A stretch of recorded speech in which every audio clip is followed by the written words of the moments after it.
I pledge allegiance to the flag of the United States of America and to the republic for which it stands, one nation, under God, indivisible, with liberty and justice for all. Let's pray. Father, thank you for this beautiful day that you've given us today, and just thank you for all the freedoms that we enjoy living in this country, and we just thank you for the men and women who sacrifice each and every day and who have sacrificed in the past so that we have those freedoms. God, I just pray tonight that you would be with us as we meet and discuss business for the school district. I pray that you would give us wisdom, and God, that we would make decisions that honor you for the school district, and God, that we would do what's best for the kids of this district. And God, I just pray that you would just bless our time together tonight. Most of all, thank you for your son, Jesus. In Jesus' name we pray. Amen. Amen.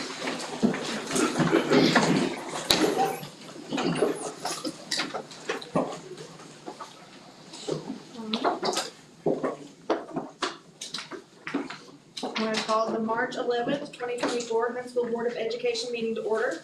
We do have a quorum. We want to welcome our guests and employees. Mr. Warren, please go ahead. Okay, first item on the agenda is the approval of the consent agenda. With that, you will have the meeting agenda for tonight, March 11th. You have the approval of the minutes from the student disciplinary meeting of February 26th and the approval of the minutes from February 12th, the regular meeting, and then the district financial report. If there are no questions for the consent agenda, I'll take a motion to approve. Motion by consent, second by Nick, all in favor? Thank you. Next, we have our special reports. So I'm going to turn it over to Ms. Hawkins. We have a request. That's right. For the request for the trip? Yes, ma'am. Okay. Bailey, do you want to show our video? Sure. So our third graders are wanting to go to the Butterfly Palace. And I have Miss Bailey here too if you have questions, but we're going to show you this little video. Look, it kind of camouflages. I wish we could go somewhere and learn more about butterflies. Hey, have you heard of that place in Branson? It's called the Butterfly Palace. No. Well, we should take a field trip there. Yeah. Hey, Miss Bailey, have you ever been to the Butterfly Palace up in Branson? No. Because me and Trim wanted to learn about more about butterflies. Can we go? I think that would be a great idea. That's cool. Let's go ask Miss Hawkins now. These kids have a really cool idea. I think we should take a field trip to the Butterfly Palace. That's a great idea, but since we're going out of state, we're going to have to ask the school board. Let's ask them now! Hey, school board, we want to go on a field trip to Branson, Missouri to see the Butterfly Palace. Please! Hey, Dad, it's me, Berkeley. Hey, Dad, it's me, Zoe. Please go on a field trip to the Butterfly Palace. Please. I think all our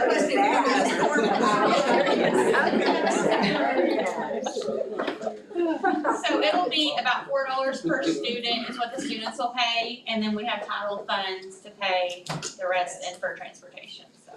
Okay, who wants to give these children a chance to go to the Butterfly Palace? I'll make a All motion. right, Nick, Josh, all right, all in favor? They get to go to the Butterfly Palace. They go to Berkeley. Okay, thank you very much. We've never been subtle, have we? Next, we have our faculty staff recognition. We recognize faculty and staff members through the HSD Positive Impact Recognition Program. This month, we recognize 3 members from our staff. We have Miranda Wilson, Janet Cantrell, and Rose McKinney. And if they'll come up here, I'll give them their we were sponsored this month by C.R. Crawford, but I'll also read what was written about them as they come up. For Miss Wilson, in everything she's done, she has made a positive impact from day one. She showed not only us, but our son, love from a teacher we had no idea still existed. If she isn't the absolute best teacher in the district, I want to meet who is. She's so positive, and just the way she teaches on a day-to-day basis lets children perform at such a high level. Miranda truly teaches from, they've been there, done that, this is how we fix it attitude.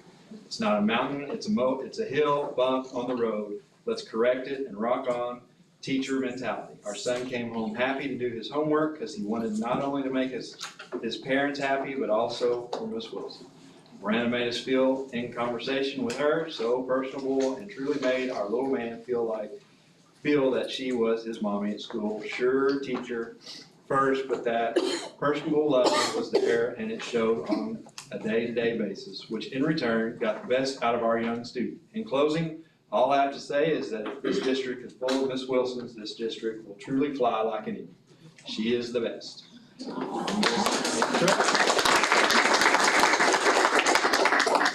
Oh no, stay up here. Ms. Cantrell, she is always so patient. My child can't wait to go to school to see Ms. Cantrell and her friends. She has helped my children grow in so many ways already. I can't wait to see how the rest of the year goes. And then Ms. McKinney does a fabulous job implementing a theater program. She shows tremendous creativity and patience with the kids. Thank you very much.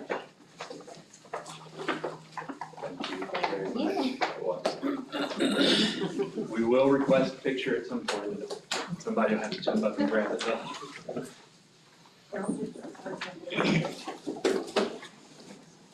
Next, we have our student attendance recognition, and that picture is in front of you of that student who was selected. For February, we had over 800 students from across the district that were physically present every day. And Rosalie Vandergrift from the high school at Huntsville was randomly selected to be awarded a prize and be recognized at this board. So she attended that day.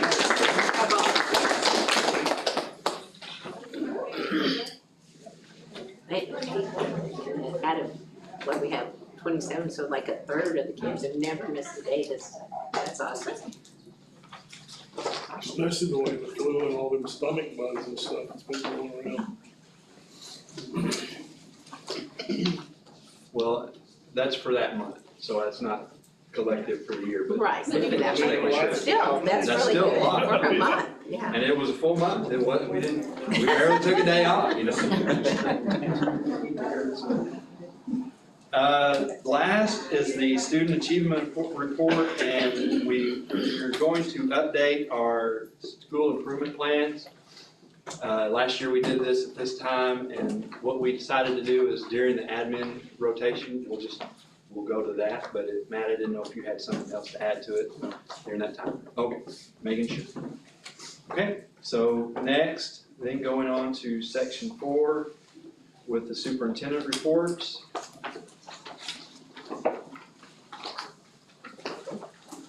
With the school transfer list. These are ones from last month, transferred.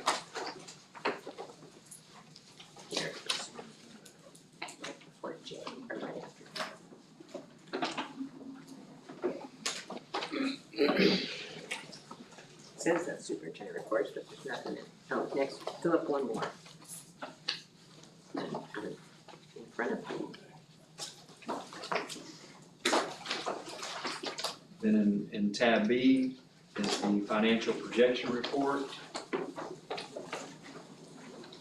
We'll point out that in February, we received quite a bit of our local tax revenue, especially compared to last year. It was almost double what was compared to last year. When you look at previous years, it's for the most part almost double, with the exception of 1 year where we got $780,000. But that was the big difference in that.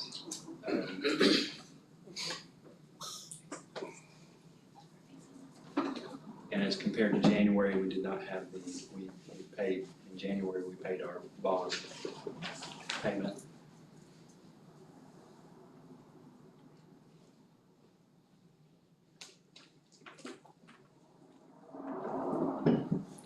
So overall, still feeling pretty well about where we're headed fiscally for the end of this year. I bother Tina a lot with it. I know she probably gets tired of me asking her how she's feeling about it too, but feel like we're holding steady in the right direction.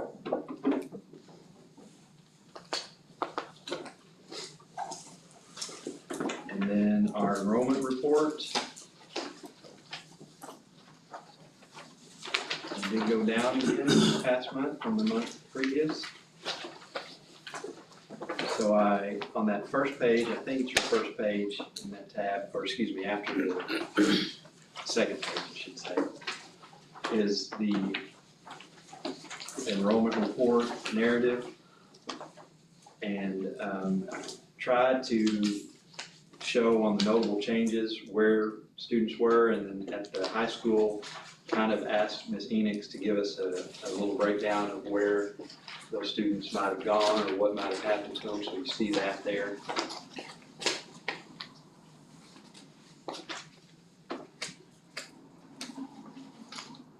And we did gain students at St. Paul.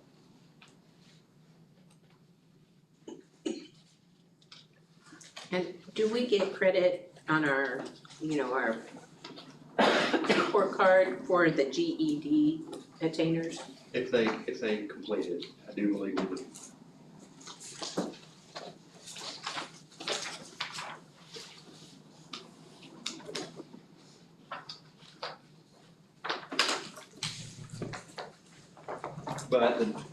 But the charts that follow are the normal charts from the month by month, the first semester, second semester comparison, and then the year monthly comparison. And the last page should be the data that this comes from.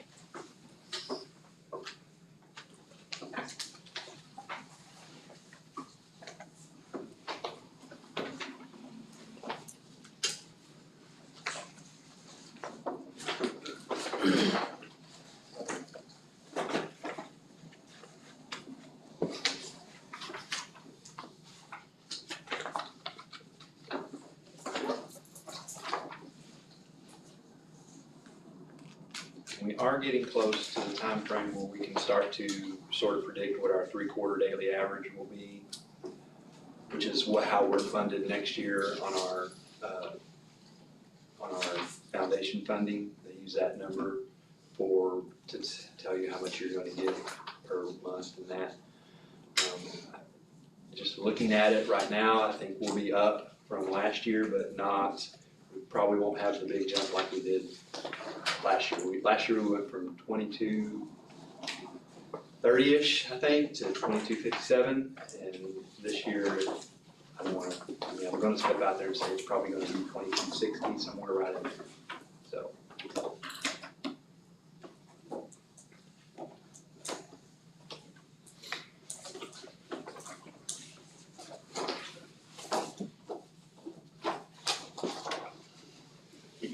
But if there aren't any questions, we'll go to the administration report.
was represented in that way, so.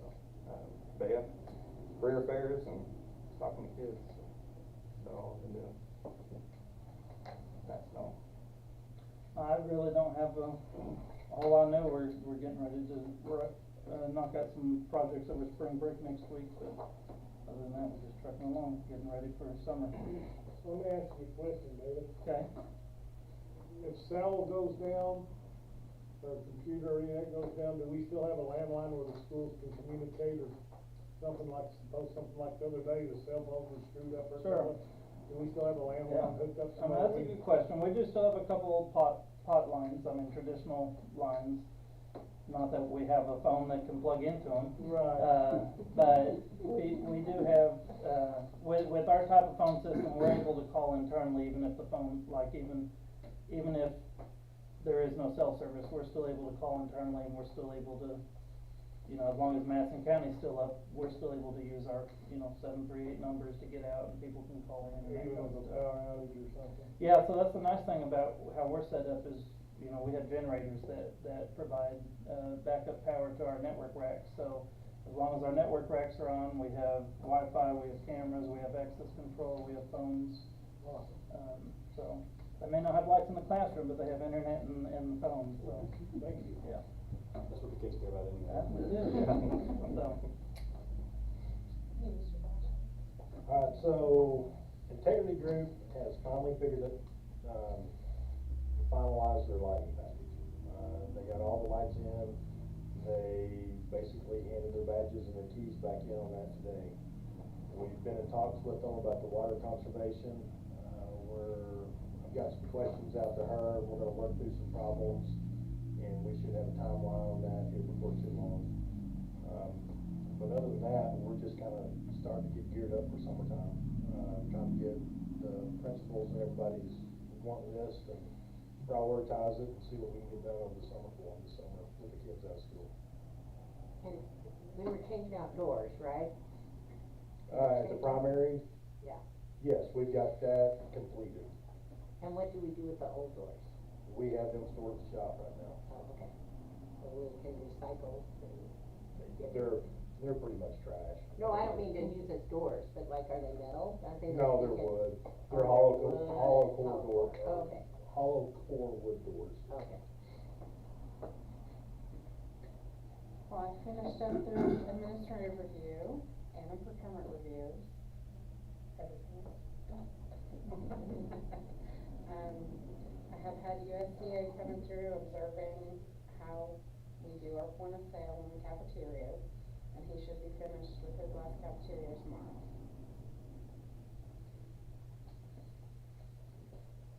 We're just field tripping right and left right now. Brag on middle school last week, they pulled off a Springfield trip. I didn't think they'd make it back, but they did. It was great. Like to brag on Shalon Williams, we get audited every year with all of our records checks, and she does great this year again, no defects, no deficiencies, she does really good. Just want to share, I had a couple of boys on my bus this afternoon, I kind of hollered at them, like they're going to get to a fight. I had one of the best responses ever. I said, boys, what are y'all doing? And I got back, nothing illegal. Well, that was one of Caitlin's, I'll let you know who you're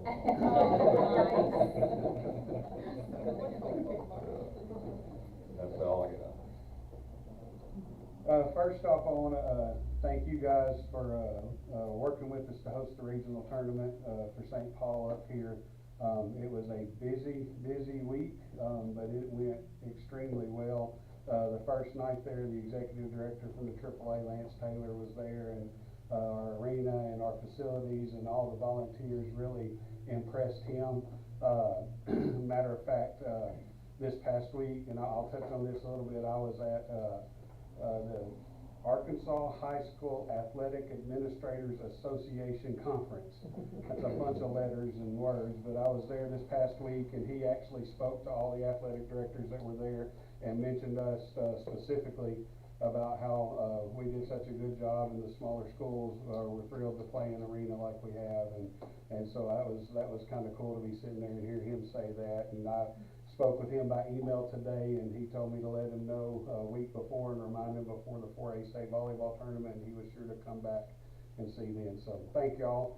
I've heard nothing but positive results from that, and it was really good for our school and our district, and really good for the towns here to be able to show off what we have and who we are. And so thank y'all for that opportunity. Right now, baseball, softball, track, soccer are all underway, going all over the place, and probably driving Harry crazy too a little bit with all the travel that we have going on. I appreciate him working with us and trying to get everybody where we're going. I'll do just quickly, and I'll finish up. This past week at the conference, there were so many things that we touched on that with athletics and high school changing with transfers, the way that those doors have opened up more than they have in the past. NIL's coming in now. There was a lot of things that we discussed and I learned a lot from, but I wanted to mention specifically to you guys, at one point 2 representatives from Dragonfly showed up unannounced. And the common theme running through the building as they walked up were, I hope they're wearing protection, and wondered if they were getting hazard pay, because it was not a crowd that they probably wanted to be standing in front of. But one of the things they did mention, and they are trying to make improvements, and credit to them for that. They're listening to the feedback they're getting, and one of the things that they specifically remembered was making it easier for school board members to get online, get to the website, get what you guys need, and not having to go through all the headaches. So hopefully by next year, all the aspects of for the school board on Dragonfly are going to be a little bit easier for you guys. So I wanted to mention that. But again, thank y'all for everything. Appreciate all you guys do for us. Okay, so I have the first report of our school improvement plans, kind of an update on that. And I think you guys have a copy. They do, they're in tab D of section 3, so if you want to go back, I have to find the high school, they're not separated out. We'll start with Watson and then go all the way through St. Paul, so high school will be next to last. Okay.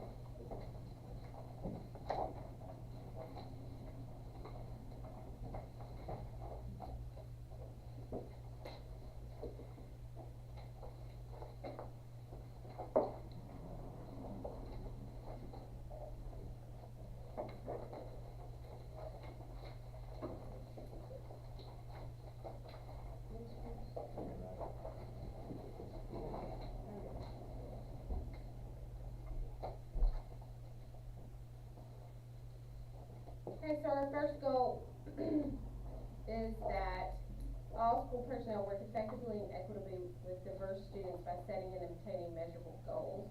And as you can see, this is our MAP data from our interim testing, and it has improved in both 9th and 10th grade. The 9th grade has increased in both literacy and math. The literacy is 1.6 points below the cut score for math readiness, and the math 7.3% below the cut score. 57% of our 9th graders grew in literacy. And that's broke down in figure 2, and 46% grew in mathematics. We do have a tutoring grant that's going to start on April the 1st. That the high school is going to use, and it's for Tutored Live. These are live licensed teachers who will be providing tutoring for our students, and we're going to put almost every single 9th grader and 10th grader into this tutoring program for literacy and math. They can't be in both literacy and math, so we looked at their largest deficit and chose where to put them in literacy or math tutoring. And that'll be during our RTI time, so they'll get 30 minutes of tutoring 3 days a week, which is pretty good. And they'll be in small groups. They are going to get a headset with a microphone that's part of the grant that they'll be able to use and communicate with those teachers. So you can kind of see where the 9th grade and the 10th grade fall. They take the same test. The 9th grade and the 10th graders take the same test. They just have a different cut score. And a lot of those 9th graders haven't had geometry as well. 10th graders have had that, the 9th graders haven't. So that kind of shows you where we're at with our MAP data, and our testing's coming up in the next month or so. Second goal for career pathways, The goal number 2 is the school routinely provides all students with information and experience in various career pathways. And it's kind of broken down here where it shows that the high school currently offers 36 sections of different classes for pathways. And these include agriculture, family and consumer science, business, auto and diesel, welding, CNA, and computer science. We also have 3 sections of East and 17 sections of fine arts and 6 sections of Spanish. So all of those fit into these career pathways. Also wanted to mention that Stetson Ledbetter, our career coach, has, we had 30 kids in our internship program last semester, and they completed that, and these are the kids that go to school part day, and then part day they go into an internship or a working program, and they work at a lot of different jobs. So 30 kids did that last semester and finished that, and they are still currently going to school part-time and working part-time. And then we added 15 new kids to the internship program this semester, so that's 45 kids that we have that are actually out there working in the community. So, I'm trying to talk fast, because we all have to move through. Our third goal is the non-traditional learning, our ALE, our virtual classes, and our college credit classes. And this is just broken down that we have 15 seats in our ALE program. We can only put 15 kids in there at a time. We have graduated 21 kids early through the program this year alone. So 21 kids. And they will be in our graduation ceremonies in May. And they're already finished. Our ALA program, we do not put kids in there because of behavior problems. These kids are in there for credit recovery reasons a lot of times, or they're behind credits, they're 18 years old, and for various reasons haven't been able to get the credits they need to graduate, or closer to 18. So we want to make sure that they get out of school on time, and that's one way that we can help them do that. Let's see. We have 40 students who are enrolled in virtual classes. So 40 kids, and they're taking 124 classes in the virtual school. We have 24 kids who are enrolled in college courses, and so that would be like Comp 1, Comp 2, college algebra. We have some in French, I think there's some in history.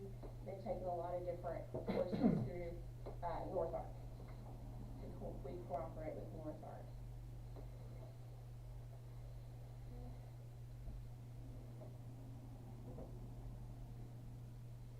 Oh, Harry, I forgot to say that Stetson's he took 5 kids to do CDL training and testing. Yeah, and so they did practice tests, and they're gonna go back and take their CDL exams pretty soon. Overnight team, they'll come see. Yeah, yeah. Okay, moving on down to our wellness goal. So the wellness goal was that 10% of the staff at Huntsville High School will be certified in CPR within this school year. We actually have 54% of our educators at the high school are CPR certified. 100% of our seniors, our high school seniors, will be card-carrying CPR certified by the end of the year. I talked to Nurse Plumley, and we have about 138 seniors, and she thinks that they'll all be CPR certified by the end of this month. So she's really been cranking out those CPR certifications. And then one more, our literacy plan. And so part of that is that we have our tutoring that's going to be starting up April 1st. We also have 30-minute time, or RTI time in the afternoon, that we can use for tutoring and for remedial purposes for those kids who need extra help with reading. And Tuesdays through Thursdays, we have students working with IXL for Atlas, ACT, and WorkKeys. They'll be doing all of those on Tuesdays through Thursdays. And on Mondays, we do drop everything and read. So everybody in the building is supposed to be reading on Mondays from about 12:20 to 1 o'clock. In there, or 1 o'clock to 1:40, sorry, got my times off, 1 o'clock to 1:40. So that's on Mondays, and hopefully that'll help our literacy scores come up. So that is our improvement plan. You guys have any questions for me on that? Well, and I Yeah. can see that hopefully we'll take care of this, but because I was looking from 9th grade to 10th grade, even though the cut score is different, Yes. percentage-wise, it's still like showing no improvement. Really, so that's why I was, so when you look at Yeah. these, is that why you implemented these to, Yes, okay, to help boost them up. so, They're showing a lot of growth at the 9th grade and not as much growth at the 10th grade. yeah. Yeah. So hopefully the IXL and the tutoring programs will help them reach their goals. And sometimes too, it's the fact that they don't think the test is important. Could be. You can't always. I won't say that, but. You can't always do anything about Could that. be. Could be. Do we wanna add our good stuff on here too at the end? Sure. Okay, so our quiz bowl team qualified for state, so that's exciting.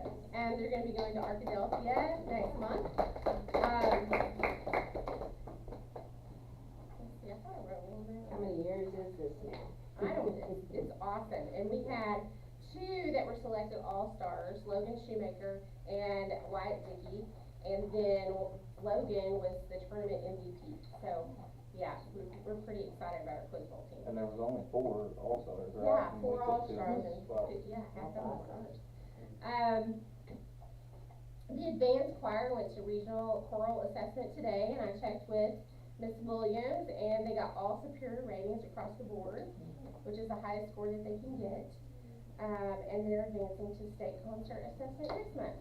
So, good news there too.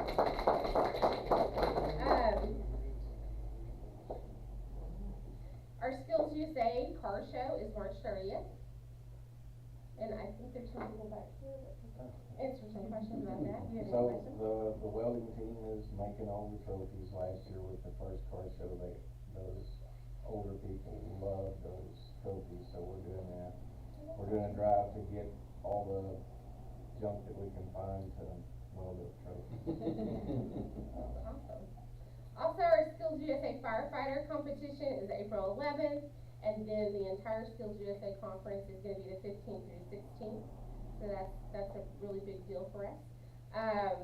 CTE month was in February, and they were able to donate another car this year, Jeep Liberty, to one of our students. That's pretty impressive. Let's see. I think that's it. That's all on my list. So, okay. I think Miss Oh, yeah. Down is online, she's representing the middle school. We have a lot of admin out today in different spots, so I'll let her step in. No, Is you're good. that okay? They will be right in front of the high school on your packet. And I'd like to do a quick shout out on the coverage for giving the car away from the newspaper. It was a great article. Yes. It was pretty neat to see. Ms. Down, if you can go ahead, we appreciate it. Okay, can y'all hear me? Very well. Alright, so, we, also had 3 goals, and this is sort of a document that I know had been designed at the end of last year, and then Chris and I were able to sort of take a look at it at the beginning of this year, and we just restructured it to kind of, give an update over to the right. So the right-hand column sort of addresses each of the goals and where we are right now in working towards those goals. Our first one has to do with just the organization of how our teachers are clustered into PLCs, and recognizing that the PLC as a community of people is a strong component of instruction. They don't all have to be teachers of the same grade level or all teachers of the same subject area, but recognizing that good data analysis is good data analysis. And so every teacher is part of a PLC in some way, shape, or form. So even like our teacher, Mr. Taylor, sits in on the ELA PLC and has those deeper conversations within that context. Next year, what we're looking for and hoping to do is have the opportunity to double block instructional time, and that's still very much in its infancy, but that is a goal for us. to be able to address that for all grade levels, 6 through 8, and providing kids with a deeper and longer chunk of time for literacy learning. The second goal talks about our school's mission and making sure that that's relayed appropriately, that it's clear, that it's revisited often. And in fact, that is true. All of our faculty and PLC meetings, we follow a pretty standard format, and it provides consistency so that we are reminded to go back and revisit the ultimate mission, our ultimate goal as a school.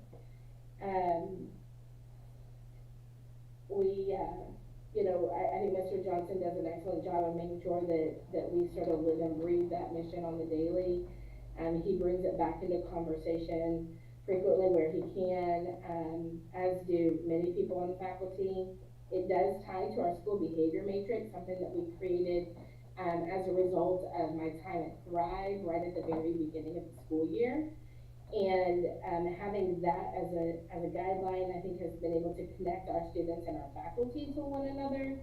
They're all using similar language, and that has really sort of streamlined expectations, I think, across the board. We've also, and this is not added in there, and it's something that I sort of brainstormed a little bit later, so I know it's not in your copy, but I believe that we have increased our social media outreach to families and students to extend that mission and understanding into how we communicate with students through things like the Student Week at a Glance, which really mirrors the weekly one that's submitted out by Mr. Johnson every week. Finally, our third goal is instructional teams use student learning data to assess strengths and weaknesses of the curriculum and instructional strategies.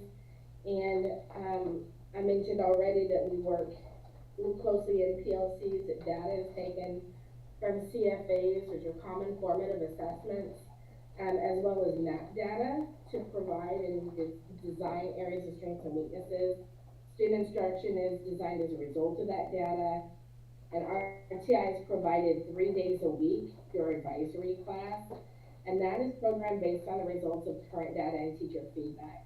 Teachers are constantly looking at that and adjusting who they're pulling for that intervention. Our TI, we call, is our SOAR time. I believe that has been so in the past, but SOAR is Tuesday, Wednesday, Thursday.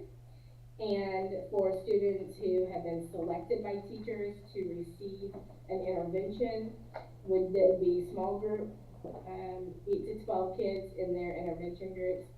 The remainder of students who have not been selected that week, and that rotates on a priority between ELA, math, and science. The remainder of the kids are pushed into enrichment, and for that, Tuesdays they work in IXL on literacy skills. Wednesday they do drop everything and read, and Thursdays they work in IXL on math skills. For our literacy plan,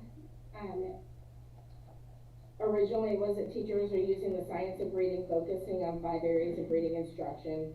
That's your phonemic awareness, fluency, vocabulary, those types of things. And again, our drop everything and read during enrichment on Wednesdays, on top of our IXL, I think has supported that across the board, on top of our interventions. And finally, our wellness goal, we had 2. One of them is on drinking water. And we did give out water bottles at the beginning of the school year. We exhausted that resource, unfortunately, but we have many students, and most of our students still carry a water bottle with them on the daily. And then our EAST program is working on a grant right now to fund an additional filling station to go into the cafeteria, because right now we only have 2 filling stations. One of them is in the newest main building, and then the other one is in the Eagle's Nest, and the traffic for that is tricky because it's right there by the nurse's office, and so it's always a little bit cramped. So we're hoping that that grant comes through and that we can add a 3rd filling station in the cafeteria by the bathrooms there. And then the second wellness goal being related to tobacco use. And, you know, we have been consistent, I think, with our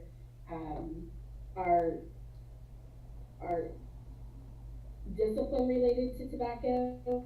But furthermore, we're really trying to figure out how to give students an opportunity to redeem themselves. And that's something I think that's coming up a little bit later this evening too, is, you know, for those tobacco repeat offenders, and then also even for those who are beyond tobacco, and maybe we can provide them an opportunity to sort of learn more through those programs, and then also an opportunity to stay with us in school. As far as any updates at school and good things that are going on in the news, and I'm going to speak to the intermediate school for just a second because I'm doing the testing coordinating stuff down there. We're down to 3 students left at that school who need to take the writing assessment. I'm very excited about that. We have 100% of our 5th graders are tested, and got 1 4th grader and 2 3rd graders, and hopefully we'll knock those out this week. At the middle school, we are doing our Atlas writing test tomorrow, and so we're looking forward to that. Ms. Wiley has worked really hard getting that squared away and set up. We are sending a team of 6 students to the East Conference in Hot Springs tomorrow afternoon. They'll head off that direction and represent us with Coach Helms. We've had 6 teachers that have been accepted into Thrive for the next cohort that starts this summer. We're really excited about expanding that into our teacher group and sort of foster some teacher leaders among the faculty. I'm very excited for that, and those teachers are really excited about the opportunity to participate in that program. Harry mentioned the field trip to the aquarium last Friday. It was fantastic. I'm so glad I got to go. Our students were phenomenal.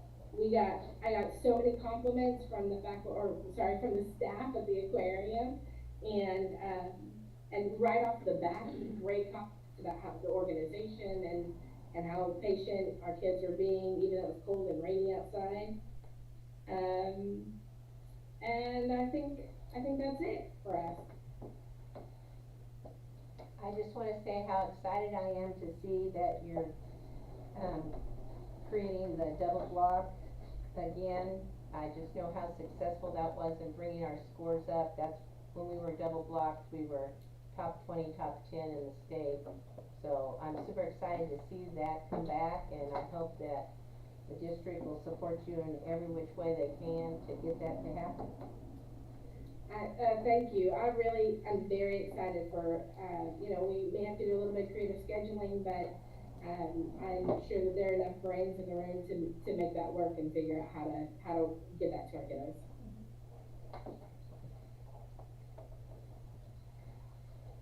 Okay. Thank you. You're welcome. Thank you. Go on to Ms. Hawkins.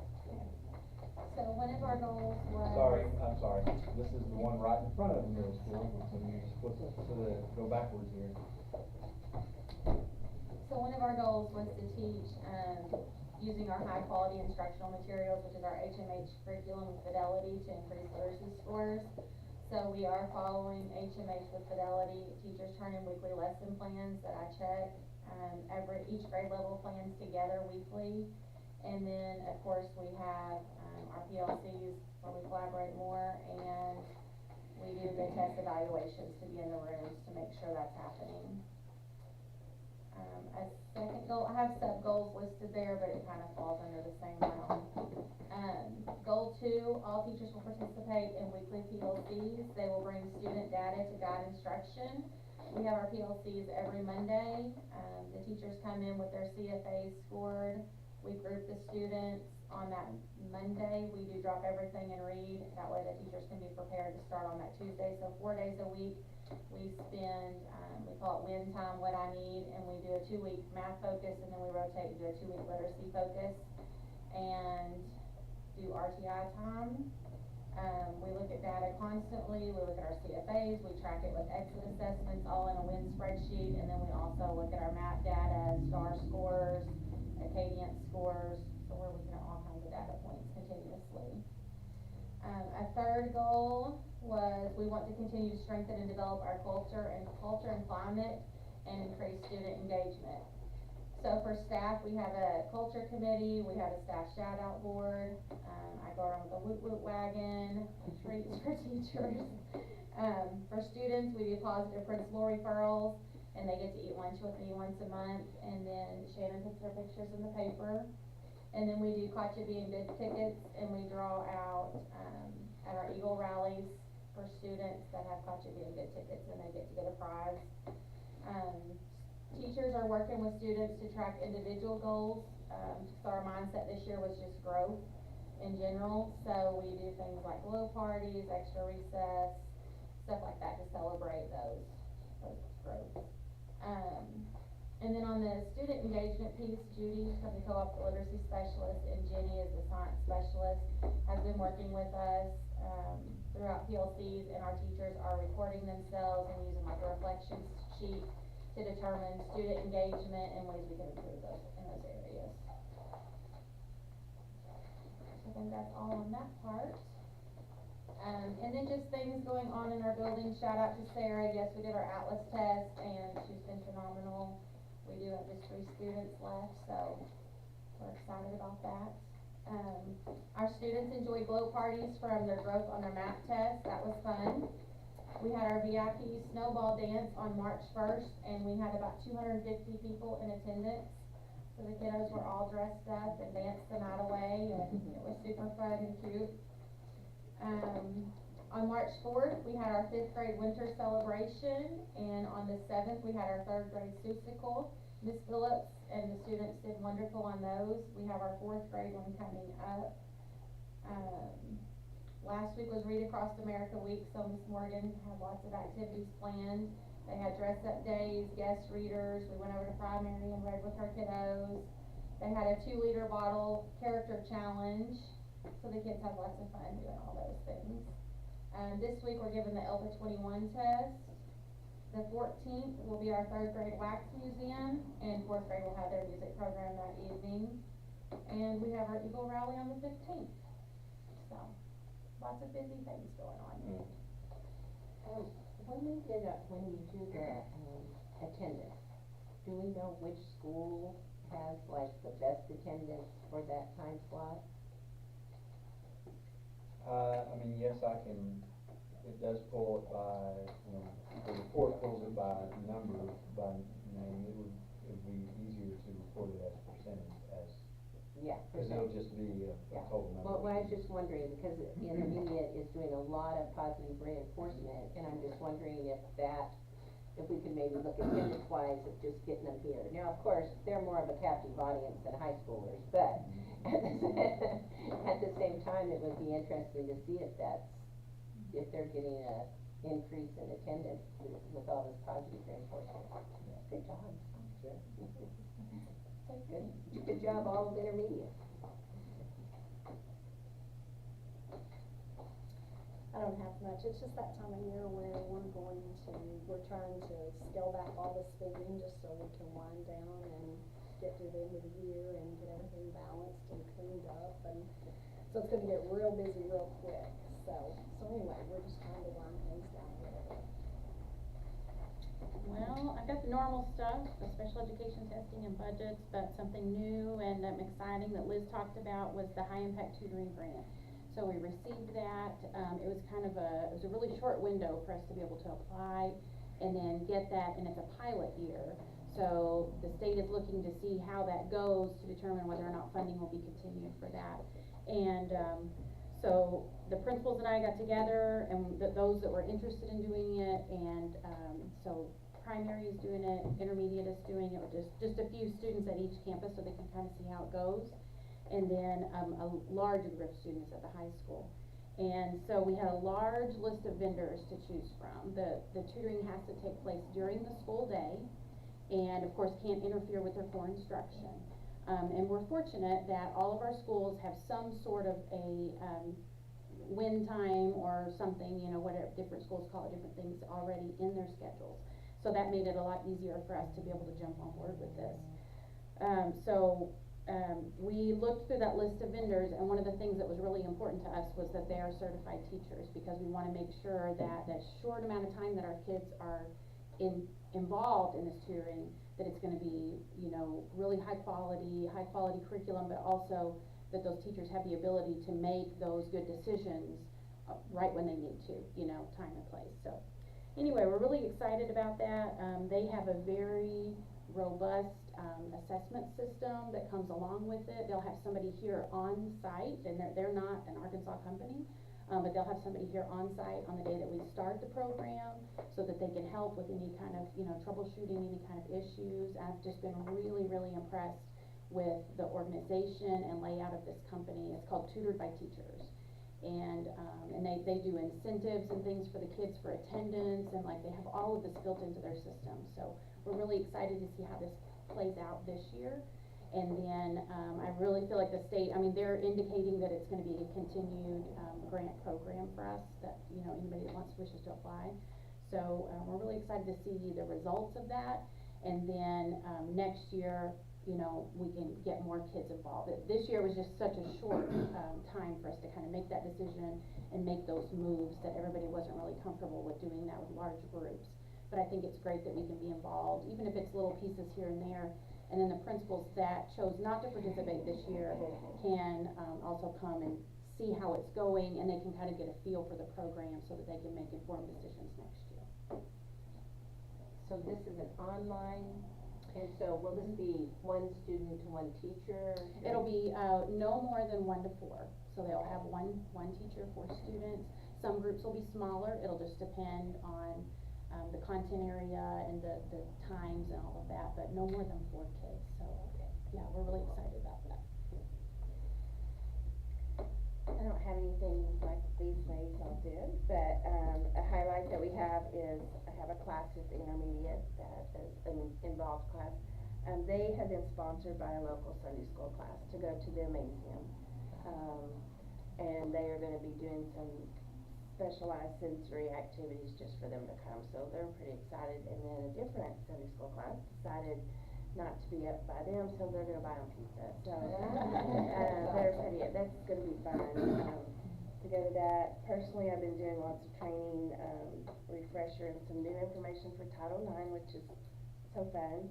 And then we have had lots and lots of conferences going on, getting ready, which is that time of the year. So.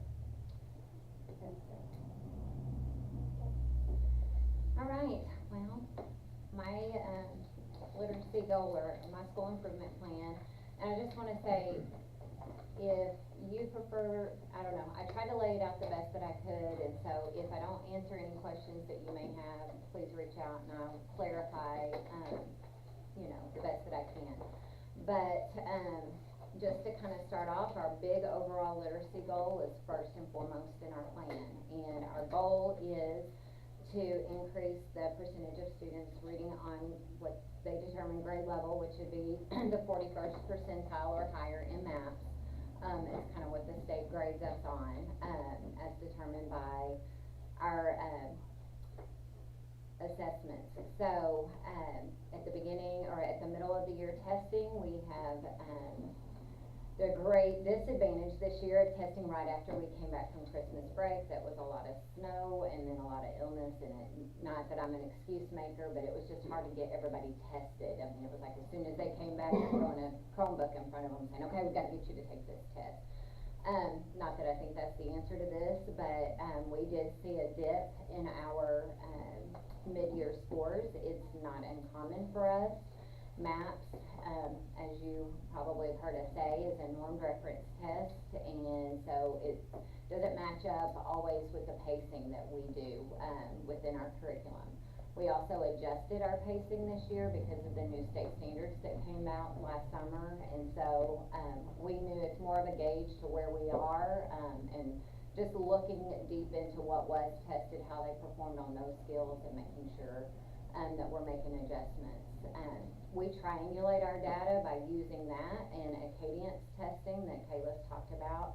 It kind of drills more into specific skills that students need to be good readers, and then we also use our phonics survey that's even a deeper drill into even more specific skills. So what we know is that maps were not where we want to be percentage-wise, but we're hoping to rebound by the end of the year. But on our Acadience data, we're moving kids, and that's really what we want. You know, I have to say, we're looking at a percentage, but did we see growth? Yes. We've got kids that are making 20, 25-point games. So we're proud of them for that. On the specific goals, just like Kayla kind of mentioned, my first goal is that instructional teams will use assessment data to identify learning needs and effective instruction. We're using those screeners and diagnostic assessments to determine specific skill deficits. We're using the data from those sources to plan effective instruction and targeted literacy instruction. Intervening, we've been making some tweaks, tier 2, tier 3, trying some different things just to see, we can, just kind of outside of the box, what else can we try kind of thing. Tasha mentioned the tutored by teachers at primary. That will start on March 25th. So the day we come back from spring break, we'll have those folks on site. She mentioned it was kind of a really fast decision, and it all happened in the middle of snow days, and so it was just kind of how do we want to roll this out. We were doing a lot of Zoom meetings. So yeah. Okay. So at primary, we decided to start with our second grade group, and we just identified, like she said, we went with a small number of kids that we have tried lots of different things that we're not seeing a lot of change in, and maybe this is something a little bit different that might spark their interest. So that's what we're hoping for. Just to answer one of the questions you had, our specific groups will be 4 groups of 4 students. They will all participate at the same time during their win time, but they'll be in their classroom with their Chromebook and their little headset. Teachers still facilitating her small group instruction. Other kids are participating in whatever win activities they're doing, but that student is live with that teacher. But there will be 3 other students within our building online, but they may not be in their same class at the same time, if that makes sense. So we did keep them skill-based, group them the best that we could. Sorry, am I rushing? Okay. Instructional teams will participate in professional learning to improve instructional practice. Our literacy standards changed this year. It was a pretty big change, just in how they lump skills together and all of that. The pacing changed, so we did do training on that. We also, there's a lot. Sarah helped me with this, so if you've got a lot typed in there, I'm sorry. We had on-site benchmark training, that's our literacy curriculum, and then Acadience training, which is that one of our assessment pieces. And then I'm going to skip over to goal 3, teaching and reinforcing positive social skills. That's a big component of what we do at Watson Primary. Teaching appropriate behavior, social emotional skills. As some of the other principals have mentioned, Thrive has been a big part of our practice this year, and will continue to be. We are working on really creating a good student behavior handbook that will help not only our teachers but our families understand just kind of the flow of how we address certain behavior needs, but we also really want to continue to reinforce the positive. And then our last goal being our health goal, we will encourage students to gain an intrinsic desire to engage in outdoor activities and enhance and promote a healthy lifestyle. So we continue to have our Strider Bike program that Mrs. Casey does, our garden partnership with the U of A Extension Office that teaches some great skills about how to grow your own garden, just healthy eating. Jeremy comes down and does some lessons with them. And then, of course, We support our local sports organizations, getting information out for whatever activities signups are. We allow them to turn forms in to us and get it to them so that we can have as much participation as possible. Any questions? I just want to say that I appreciate all our teachers at all levels, but I am still in awe of primary teachers. I have 4 kids, I sent them there, I read to them all the time, but I didn't teach them to read, and then, voila, at the end of 1st grade, you read books. It's like this magic, I don't know, it's amazing, and I appreciate all primary teachers, because we can't win the quiz bowl, can we, if we can't read? It all gotta work together. That's right.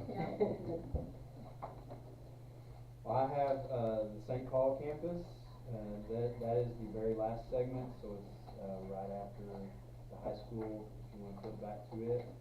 St. Paul, Go 1, was intentionally utilized, this is at the high school, utilize RTI, response to intervention time in the high school in order to improve student achievement with implementation of IXL and individualized programming for students by the end of the 1st semester, and then through PLCs, we will continue to use student data to drive our RTI time. And if you flip over to their Goal 1, which is 2 pages later, they have tied their individual student MAP scores to IXL, which helps them in pinpointing things that they need to work with kids on, and then their scores were updated at the middle of the year with new MAP scores. So that is helping them analyze what they need to work with the students on. Goal 2 is to continue to work on developing our school climate and culture to improve student learning, attentiveness, and motivation. Improving school culture decreases student absences and increases staff retention. Their Goal 2, they host quarterly academic rallies. Mr. Dunlap has perfect attendance walkthroughs. If the class has perfect attendance, they earn a reward. We host a quarterly perfect attendance honor roll rally breakfast, which is always really good. I've been to it. Tasty. And students are recognized weekly by faculty, their staff and faculty, for showing the students' core values and family integrity and excellence. We'll draw from these recognitions quarterly for an extra reward. The next high school goal: improve and utilization of the wellness room by moving the location, and students are utilizing the wellness room as needed as their Goal 3 update. What is a wellness room? Like a little workout room? No, I don't. It's not that. It's I'm trying to remember exactly specifically what it looks like. It's more like it's a chill out. It's a place for them to go and cool down. Oh, okay. More mental. Like a timeout. Yeah. Sure. Self-timeout, yes. How many teachers spend time in the same place? Yeah. Same space. Yeah. And then at the elementary school, which is after the high school, they have utilize the Cadence program to monitor fluency in reading, listening, comprehension as their first goal. And with Goal 1, progress, beginning of the year benchmarks and middle of the year benchmarks have been completed for Cadence, and progress monitoring is being completed for students below grade level, either monthly or bi-monthly based on their student need. They continue to work on developing the school climate and culture and improve student learning attentiveness and motivation. And I have to say that St. Paul campus does a great job of this. If you go down there, their culture and climate is outstanding. They do a Rise and Shine weekly, and you get to hear Mr. Dunlap sing if you go to that. They do a class presentation once a month. They host quarterly tally and character rallies. 6th graders are invited to the high school honor rally breakfast. Students are recognized weekly by teachers for showing their Saints core values of family, integrity, and excellence. And they draw for these recognitions quarterly for an extra reward. They have started doing monthly attendance rewards for students who miss 1 day or less, and then staff is recognized through our district program as well by community members. Their third goal at the elementary is counselor will provide character development lessons monthly to classes K through 6 to address social, emotional needs and character development. And Mr. Massey has begun doing that in February. It was set to begin in January, but with all the snow, it began later. They are differentiated based on age and need. And then also there's a comment about the nurse doing lessons monthly with each classroom over sanitary topics like hand washing, how the heart, respiratory system, other parts work in the body. And he made a comment that students and teachers are really enjoying these lessons. So that is our school improvement update, school improvement plans updates for each campus. Appreciate them putting the time in to give you those updates. Mr. Warren, I forgot to say, first grade has their spring musical tomorrow, so, I'm sorry, I got so nervous I forgot my update. So just wanted to say, if you're in for a good time, stop by, maybe between basketball ceremonies, encore at the spring musical. So just wanted to throw that out. If you're interested in coming, if you can't make it, then welcome to come. They'll perform for the school starting at 8:15 in the morning. According to Clayton, they've been working really hard, and it's really hard, they've got a lot of things to remember. There's a lot of drumming going on, I can tell you that. And before we move on, I just have a few updates. Obviously spring break is next week. We have a school-based health clinic. We've been working with Boston Mountain to work on that application. It's due April 1st, if I remember right, and we are in process on that. Like we said last month, it's highly competitive, but we feel like we have a good basis for it, but we will see. And big shout out to Boston Mountain. Yeah. I mean, Lisa Weaver over there has really been instrumental in helping us put all that together. So. Yeah. We will meet this week to finalize if there's going to be any kind of changes in our school schedule for the April 8th day. The April 8th is the eclipse day. We're not canceling school, but we have to look at, do we need to release early? Do we need to do something here? Do we need to do something there?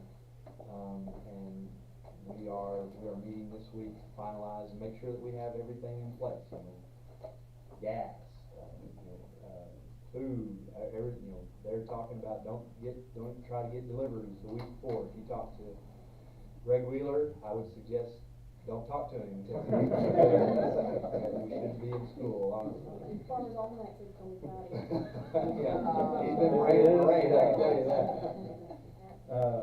But that does move on to one of the things that I do want to bring up to you all as a group, the April 8th.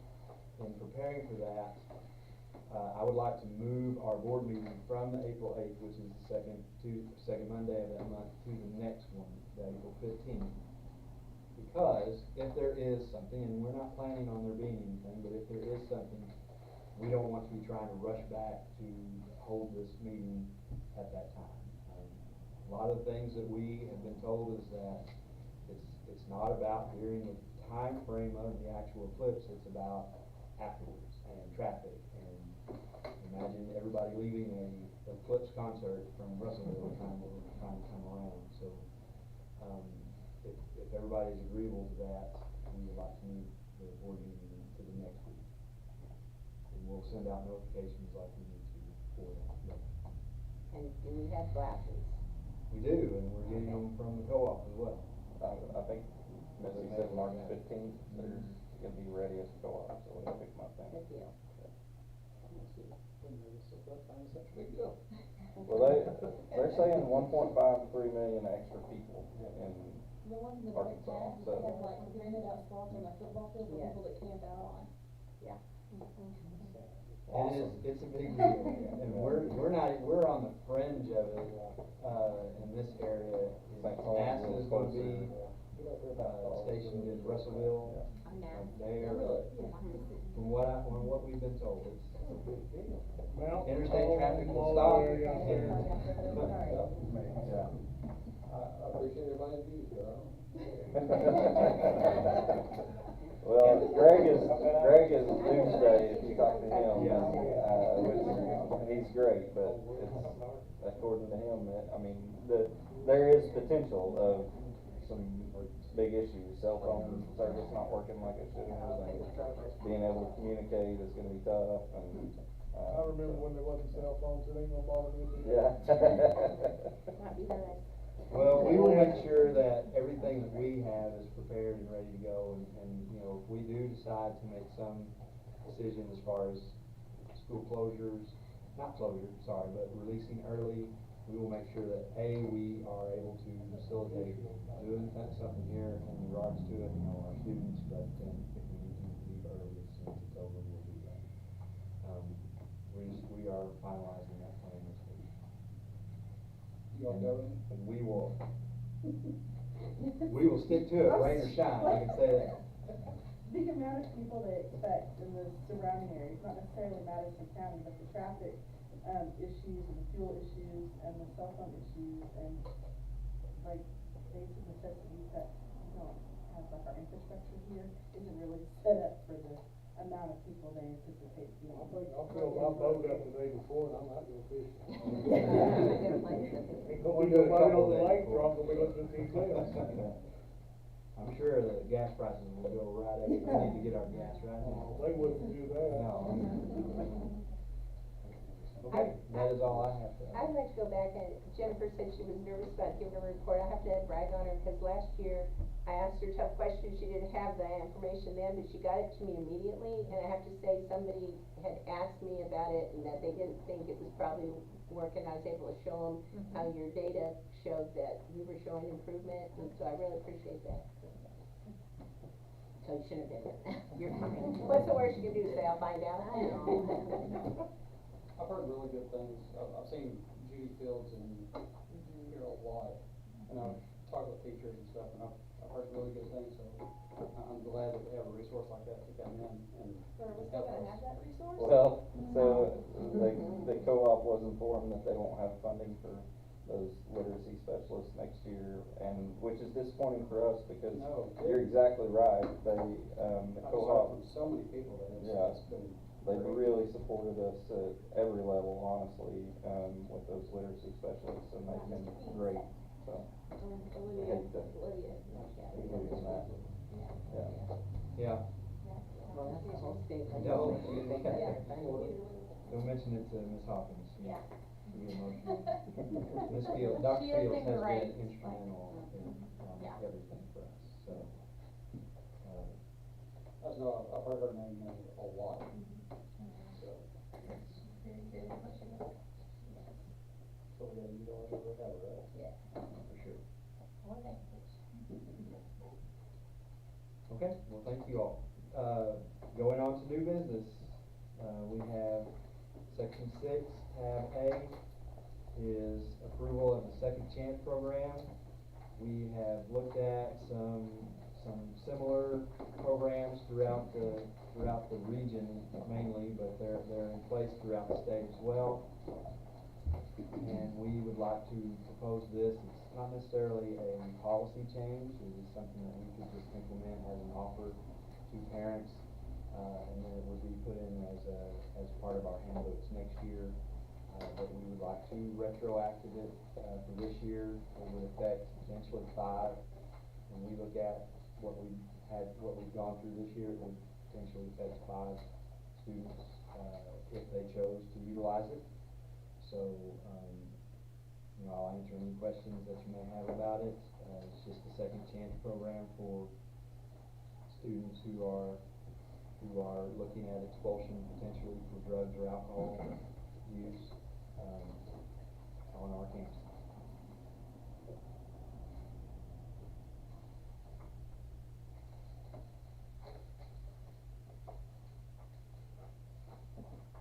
It just seems like we're actually trying to help instead of just saying, okay, since I'm just, yeah.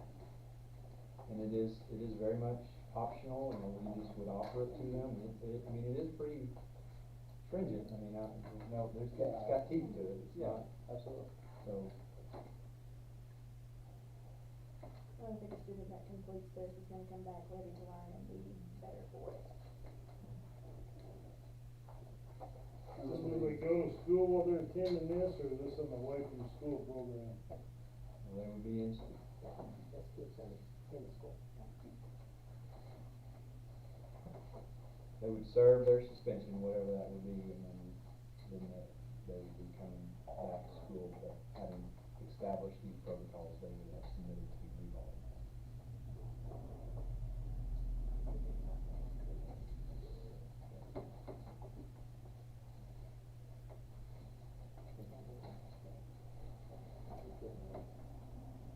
But then if they chose not, they said, no, I'm not gonna do all that.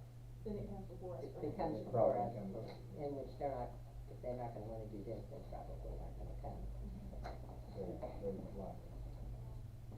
So what's the consequences, At this point, yes, sir. what's the consequences if they turn in a hot drug test while they're on there? They be here. Okay. Yeah, it says at the bottom of it, Yeah, so you okay, well, liable with immediate expulsion.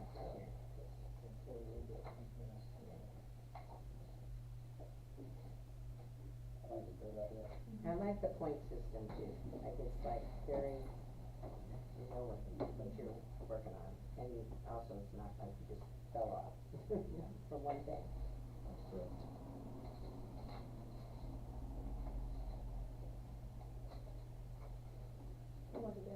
Whoever came up with it and all of you guys that worked on it. I would say Mr. Johnson was the lead on it. He had some experience with something similar in his previous work. And he kind of took something that we looked at from another district or from other districts and melded it with what he had knowledge of already. So, and honestly, Boston Mountain was kind of instrumental in this as well. Because we had approached them about how can we connect them into this system, and they met with Mr. Johnson in a roundabout way and helped facilitate a lot of this as well. Great.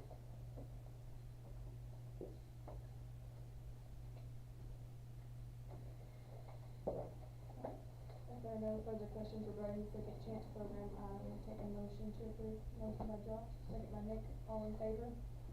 No opposed? Okay. Next is the 24-25 Huntsville school calendar. BPC and administration, we reviewed the calendar data, the surveys, and what we felt like was other pertinent information. After consideration, and I'm speaking on behalf of PPC, sorry, we have a representative here. We would like to propose a 4-day calendar for the 24-25 school year. And we'll open it up to discussion. Alright, I'm gonna start that, sorry guys. Just because I feel like you all deserve to know why I'm going to vote no. So, that's, one, we asked for a community to vote on it. 51% voted for a 5-day option. I think we should be listening to that. One, there's no clear paths for a lot of the concerns that have been brought by staff and by community members. We're gonna try, we're thinking about this, but there's not a clear plan. There's no studies that show growth. Some suggest there's no decline, but they don't show growth. If we're gonna make a big change, it needs to be something that's gonna show growth. Many concerned staff members have voiced concerns for the special needs children being in classrooms for the extended time, but furthermore, they're concerned of children being out of routine the third day every week, adding to the students' struggles. Many teachers have said that while they like the idea of 4 days and a day home with their children, they do not think it's best for the community currently.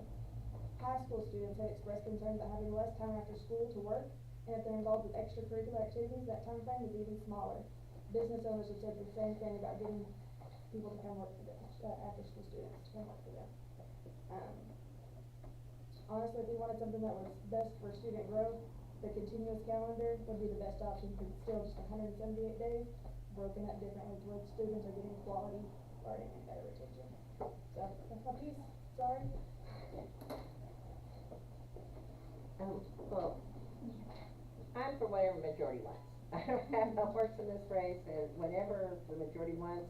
I voted on many calendars and did not necessarily like the one we were proposing, but it was the majority, so I went along with it for years. But, the one thing that, if somebody that was involved in all the voting and surveying, so it said, once we finished the digital survey, our parent response had dropped below 50% in favor of the 4-day week. Because of this and other factors, we felt like it would be beneficial to provide a paper ballot. So my question is, was this like we didn't get what we wanted, so then we had another revote? We were just gonna vote until we got, I mean. So yeah. on the original live, that Jonathan and I did, I said if we drop below 50% in favor of any calendar, then we would go back and do a second vote for the top 2 options. And so that's what we did. We went back and voted for the top 2 options. The 4-day was at 48, I think it shows in one of those, 47. 47.3% were in favor of the 4-day at that point, with parents and guardians. And so we felt like we should go back and at least resurvey the parent and guardian group with the top 2 options, which was traditional and 4-day. And so that's what we put on the paper ballot, was those 2 options. And after getting that back, we had 62% in favor of 4-day in Huntsville and 79% in favor of 4-day at St. Paul. So a total of 65% in favor of 4-day over the traditional on that option.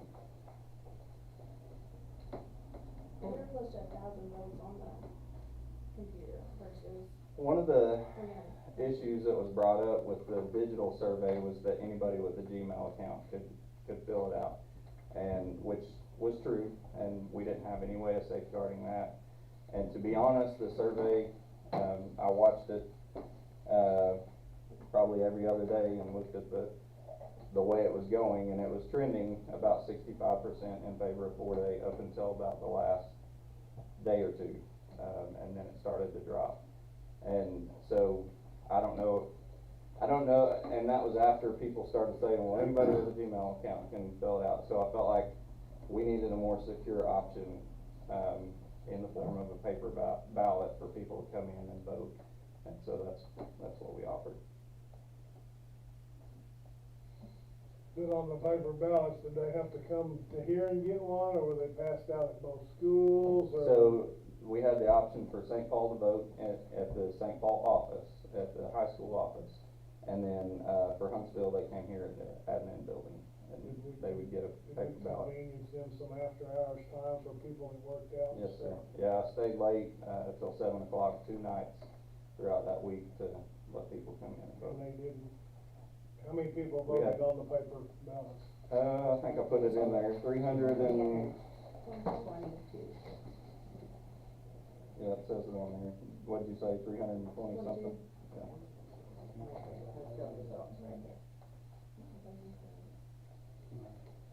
Yeah, and that was just parents. They had to sign in and sign it and put their student name and all of that, so. I have a question for Harry. What's our last drop-off time right now? Just a little before 5.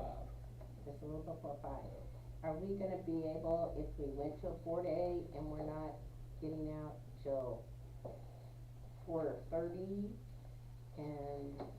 It'll be a little before 6 is what kind of got figured. Even with, we could reroute, maybe send some out the farthest quicker and. We had more drivers maybe. They're hard to come by. So we can't bank on that then. We can't bank on that, so. Right, no.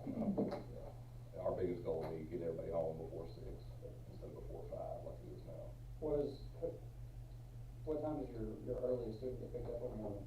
Probably 6:05, 6:10. So basically, I mean, that will change. There's a chance that somebody's gonna be away from home for 12 hours. Yeah. That's the issue that I have with this, is I know these other school districts are doing, you know, Lincoln, Green Forest, but we're the 3rd largest footprint in the state of Arkansas. And that's the issue that I have with going to a 4-day. For me and my family personally, I would rather go to a 4-day, but objectively looking at it as what's best for the district, I'm not sure that it's best for the district. being that if we have kids that are gonna be getting off the bus at 6 o'clock and getting on the bus at 6 o'clock in the morning, well, that's a long time to be away from home. And then what happens when we have homework and, you know, all that other stuff? I mean, right now, we've got kids, that's the way it is now. Well- Now we're gonna push it back another hour. Well, I So think we're gonna- they'll be And more. after school activity, I mean, like, church starts like 6, how they gonna get there? I personally, I'm all for the 4-day.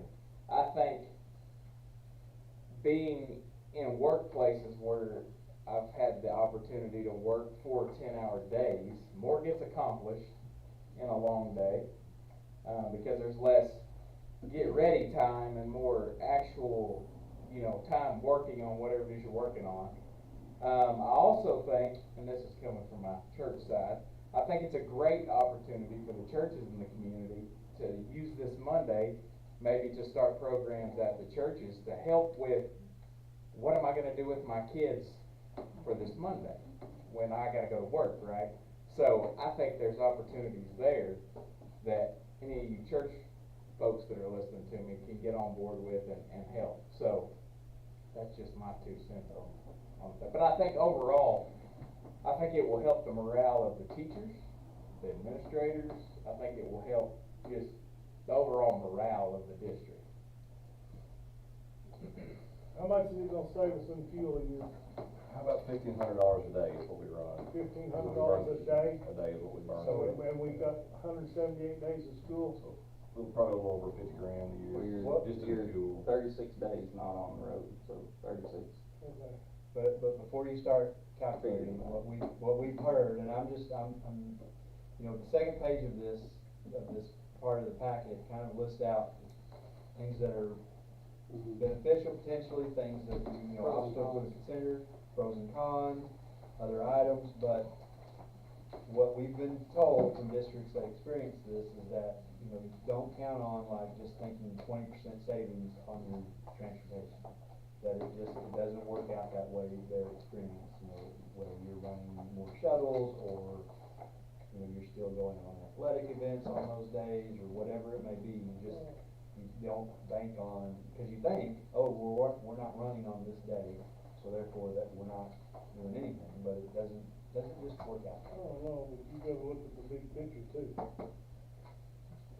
Like getting your athletes there on Mondays.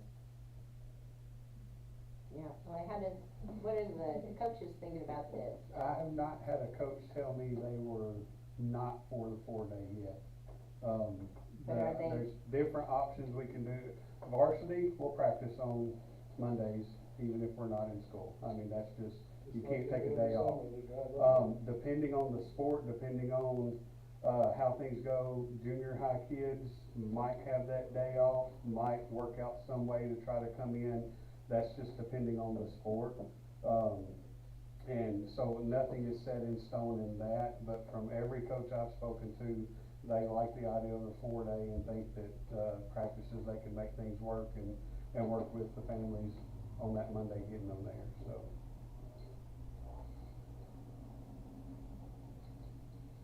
And then game-wise, I can go, sorry, I just blurted that out, but, game-wise, I know we've already have some, like, football JV games and 8th grade games scheduled on Monday that we would still play. And so, some instances, especially I'm thinking basketball now, our conference games are usually Tuesday and Friday, but we usually play junior high games on Monday night, which would probably still continue, Monday and Thursday. So there would be games and activities that we would have to play on that day. But it. And start times, I mean, usually they start at 4. Right. So, I mean, school's not even out at 4. Right. So something else to happen. Was it last week or the week before, they'll have track meet in Green Forest, well, they don't get up till 4:30. And I mean, you some didn't of those get home kids. until 10:30 that night. Yeah, that's some of the stuff that I look at. Well, are we gonna have to fire up every electrical system in the school on the days we're closed?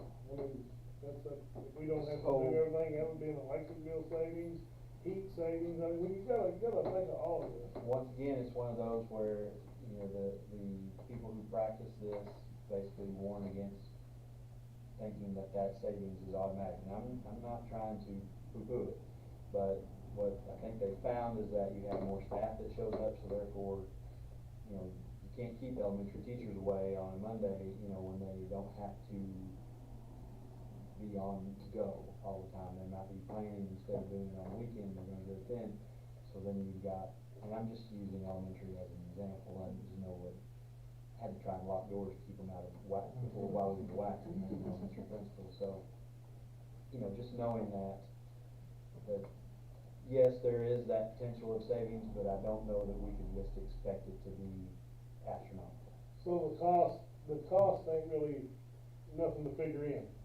I mean, it's an impact, yes. I don't wanna take away the idea that it's not there, but I don't know, it's not just 20% automatically is what I would get at. It's, you know, we might have this idea that it's X amount, and it's probably not that. So in the research that I looked at, there's a range from about 0.5% on your budget to 2.7%, almost 3% savings. And so when you're thinking about a $21 million budget, you know, that's still a significant amount of money, but it's not something that you can count on right away, like Mr. Warren's saying, that we would have to wait and see if we were getting that savings or not. So. I do know, I talked with the head of transportation / athletic director over at Lincoln, and he said that they love it. He said, my first question was, what did they do with their kids on Monday? And he said, COVID took care of that for them. He said they had already figured out what to do with them every day. So one day wasn't, he said they even tried to offer a program and no one signed up. So if you look 51% of our community is good. And then he also said it was a big plus on substitutes. They did not see the teacher absenteeism at you know, went way down. And he said because they can't compete with the big four over there either, that they were retaining their teachers more because that was a perk that people who like that, they would stay there rather than make more by just driving, you know, they can drive less, like 15, 20 miles and make a lot more, but they like that. I don't know. I'm for whatever everybody. I'll say, like, one of the more attractive things for 4-day, and please don't take this either way. I'm not on either side of this. I'm good any way we go, but one of the more attractive things to me is the teacher attendance and obviously the teacher retention. I mean, that's a big part of my job is recruitment and retention. And obviously districts that have made this move have gotten a lot more applicants and a lot more choices to go through, a lot more veteran teachers applying for open positions. And then teacher attendance is up 25% at Green Forest, just as an example. And I mean, in all the research I've looked at, teacher attendance is the one thing that went up across all of them. And so when I think about instructional hours and think about, we've got 1,068 instructional hours, whether it's in a 178-day traditional calendar or 143-day 4-day calendar, if we're getting that teacher in that room 25% more of the time, then that's a huge benefit to our students. And so that's just that's the most attractive thing to me for the 4 days. Well, while this study was done on all this, did anybody ask the bad of these other districts? What the bad was? Did anybody say anything bad about it? Yeah, I mean, obviously the transportation is an issue. Your bus drivers are dark to dark. You know, they start in the dark, they end in the dark. And so that was an issue, getting those kids home a little bit later. They try to modify things to get them home as fast as they can, obviously, which we would do the same, but that was a big issue. The longer days, surprisingly, when we talked to Dr. Summers over at Green Forest, he said the longer days didn't really affect even the elementary kids. He has a wife that's a second grade teacher, and she said she actually they have a power time in the morning and a power time in the afternoon, and you know, you would think those kids are ready to shut down in the afternoon, but he said it was the opposite of that with his wife, at least in second grade. So, but I mean, the longer days could be an issue. That's definitely an obstacle to overcome. Athletics was an Athletics. issue, that as far as Monday, or, you know, whatever day you're not at school, having athletics and practices, and you've got to go through that there. And Well, here's what we gotta look at there, is junior high kids, some of them parents goes to work at 6 in the morning. Ain't nobody to haul them up here to practice in the morning or nothing like that. And if they're gonna get benched because they ain't going to practice, I don't feel like that's fair to them. If that's all they got is a mom or dad to haul them up there. You know, and that's something you gotta look at too, because there's enough pressure on these boys to compete and everything as it is. But even some of the high school kids don't have their own transportation. Oh, I know, but I mean, they shouldn't be penalized on a deal like that when they don't have transportation to school. But at the They same don't drive. time, in this first day of practice of the week, how are you ready for the game by? Yeah. So, I'll just read through these. You asked the question. So, transportation time, attention concerns for younger students, specifically, community availability for childcare, and right now, we don't have an option for that off day. So, like Nick said, you know, churches could jump in and, community could jump in that scenario, but we don't have an option for that. Not saying we wouldn't ever, but, it's not something that we're willing to commit to right now. We want to make this decision with the idea in mind that we don't have an option. And then increased traffic in the car rider line. So kind of to explain that, so this would line up more with the workday, and so you have more people that are able to come and pick up their kids after school, and so there would be more cars in our car rider lines, and so that might be an issue. And then athletic games, our policy and handbook adjustments. Everything's gonna have to be looked at, because if we're going to a 4-day, we're gonna have to think about everything. You know, a 5-day suspension now becomes a 4-day suspension, and just all of those little things that are minor things that we really have, I mean, we would be extremely busy this summer just going through all of our stuff and making sure that everything lines up to a 4-day, work week. And then winter months are seen as more difficult because dark to dark. So you don't have as much time in the afternoon, and it's not Alaska bad, but it's, you know, you're not getting any daylight when you come home in the afternoon. Those are some of the obstacles. When they was slamming this on social media, I asked a question, I got questions. Somebody did tell me what you do with your kids in the summertime when you work, when they're out for 2.5 months. One person answered. It was Lucas Meyer, the paramedic here in town. Nobody else bothered to say or answer it, so that's really kind of my reason I asked that question. I don't have a dog in the hunt as far as kids. I've got a farm. I can just drop what I'm doing and take my grandkids if their parents can't get off work to do it. So you know what I'm saying? It's not going to affect me one way or the other, but I want to do best for the school myself, you know. My biggest concern was the fact of the transportation, of getting them so late. But Lincoln, I did not realize, went all the way to Siloam, and they were able to reroute a couple kids so they could go that way first to get there about the same time as they did before. So if we could work on something like that, then that wouldn't be quite as bad. But what I really liked, what I heard was that student absenteeism was greatly improved. That they did not, that the kids came to school. And we all know, it don't matter if the teacher's there every single day. If the kid isn't there, you can't teach them. And that's where our kids, all the principals attest. The ones that are struggling the most are the ones that are not coming to school. Yeah, I didn't mention that because the research didn't really support it as much. I know that Lincoln's seen that, but the research that I've looked at says 3 to 4% improvement, so it's not much. So from the feedback I've got from the community, we will have a fairly significant drop in numbers. I mean, I had lots of, when are you voting on this? So I know if I can get my homeschooling 10 form in. I know I've got lots of preschoolers that are supposed to go to kindergarten. They're looking at other options.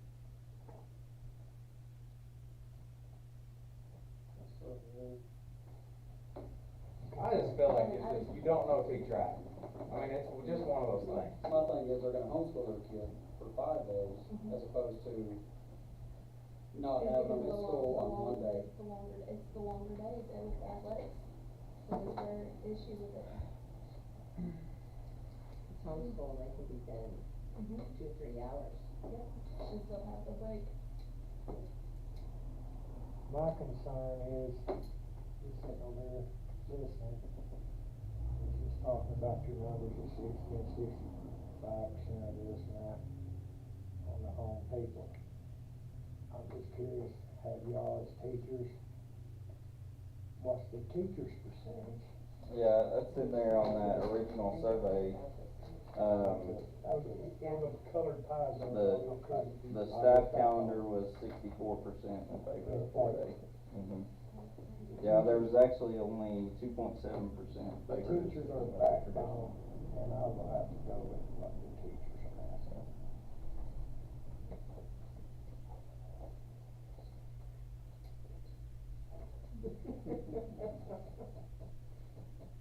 The continuous was actually more popular than I thought it would be. I know. If you look for student growth, I mean, that is the best option if you're going for, like, It's free daycare. not really, because you're still only I'm going. just picking, I was picking on that, man. He knew I was picking on him because he's There's laughed lots of because I schools said that it. have tried that and they said no. Oh, was one of the shining stars for test scores for a long time. My first real parent, I still can't see him. Here's the 5 stars. My first real parent, they still ain't working. I feel like once you start doing it, a lot of these issues are gonna work themselves out. Just like in a lot of situations when you have concerns, you know. Most of the time, anything you worry about, you're worrying about problems that are not gonna exist, right? Does that make sense to everybody? So, I mean, that's just my opinion on the subject. And like I said, I'm for the 4-day. I think it's a wonderful idea. I do know as a teacher, Sunday evening anxiety was always there, because it's what didn't you get done, even if you spent the whole Sunday afternoon there. And that's why you can enjoy your whole weekend. If you wanna go in, you got money to do it. So I know that would be great, definitely, as a teacher. And that was even with going in on the weekend, you still have the anxiety. I mean, I work Saturday. I mean, it's, you know, my girls, they all get 1 day off a week. And still in November, I had 4 days where nobody called in. December, I had 1 day where nobody called in. January, 1 day where nobody called in. So, I mean. Is this something that can be turned into a 4-day, and if you see you're not liking what's happening, it can go back, you have to stay on the 4-day? Next year. That's what I say, on the next year, yes. You'd have to do the entire year that way, I Yes. feel like, yeah, that's what you mean. But yes, I mean, absolutely, you could say, okay, it didn't work, we didn't see any savings or whatever it is that we were looking for. Is that what we're looking for, mainly? No, no, sir, not at all, not with my point of view, no. No, the main thing that we'll be monitoring is our achievements, our student growth, and if we start to see a decline in our student growth, then definitely we wanna reevaluate. Like I say, yeah, there's more important. Yeah. When is this gotta be done tonight? I mean, they need to make plans. I mean, yes, it's before us tonight, we put it off as long as we can. And you're either voting yes to this or no, and then we go on to the next thing.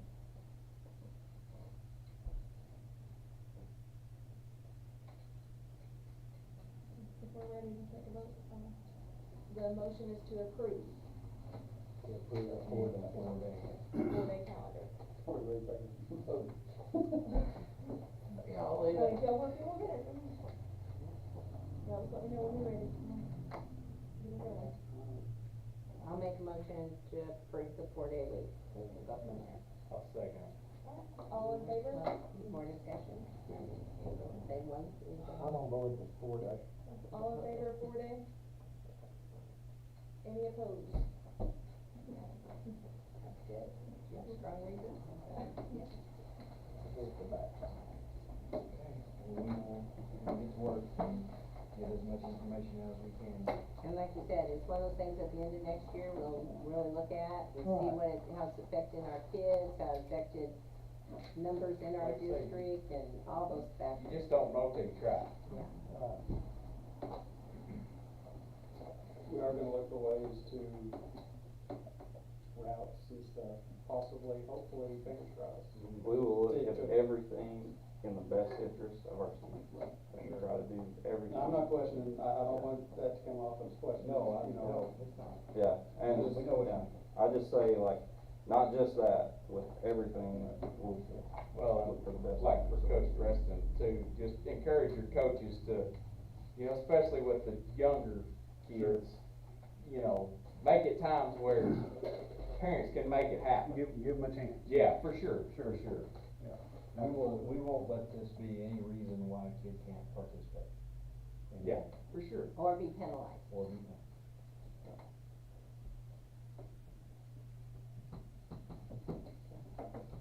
Okay.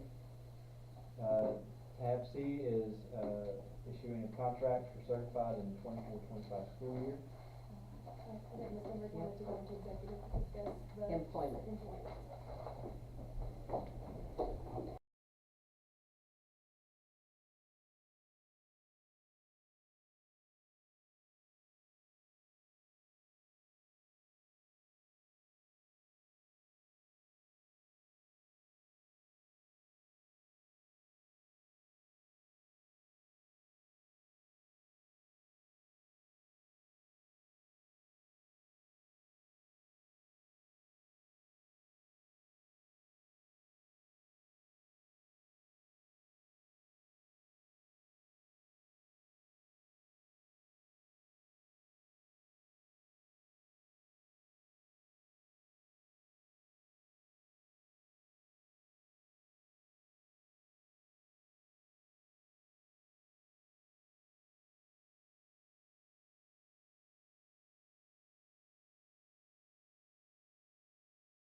Alright, we're returning from executive session, no actions are taken.